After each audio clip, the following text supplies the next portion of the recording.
A spring house from another era sits on the property Ned and Linda Heindel own in Williams Township, Northampton County. The couple has lived here for 49 years.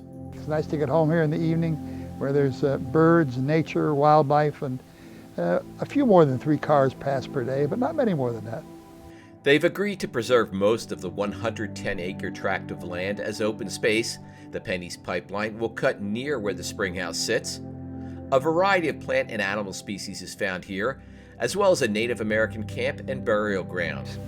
I come from a Mennonite heritage, and there is a sense of a oneness of life, which we share with the Lenape very much. And the idea is that human beings were not put here to destroy the earth, but to be stewards of it. The couple says the proposed PennEast route will cut across a mountain ridge called Hexenkoff Rock. The formation is more than 800 feet high and is a sacred hill to the Lenape Nation. The Hexenkoff Rock is a huge granite outcropping, about 1.6 billion years old. But the pipeline goes through the slopes on the western end, and it crosses over these 2 preserved pieces, reaches an escarpment, and then drops at about a 25 to 30% steep slope down onto the neighbors below us. The Heindels have explained all of this to PennEast. We filed multiple FERC filings, and we got the impression nobody was listening. We didn't hear anything.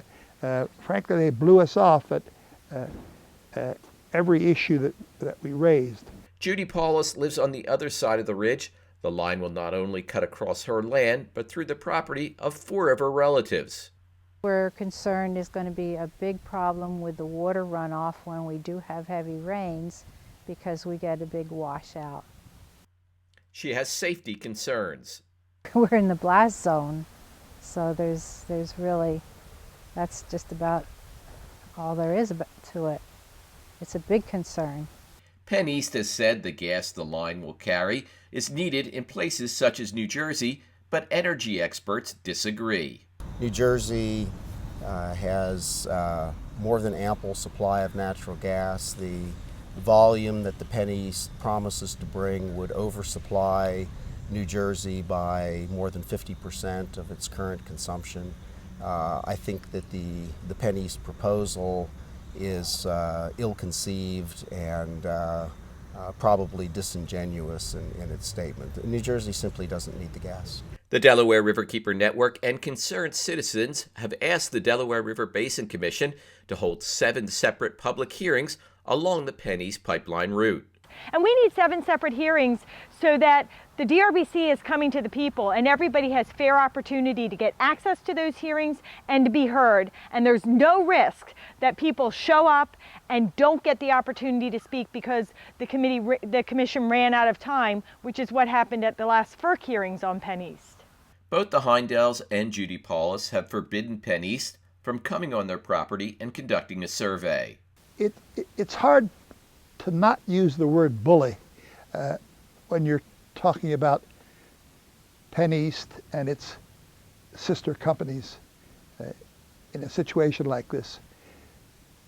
From the very get-go, you don't have to put much of a veil between your eyes and the text that you're reading to conclude that what they're saying is resistance is futile. We're here to take your land. You're better off helping us from the very beginning, and if so, we might be willing to alter the right-of-way a little bit here or there if you work with us. Intimidation,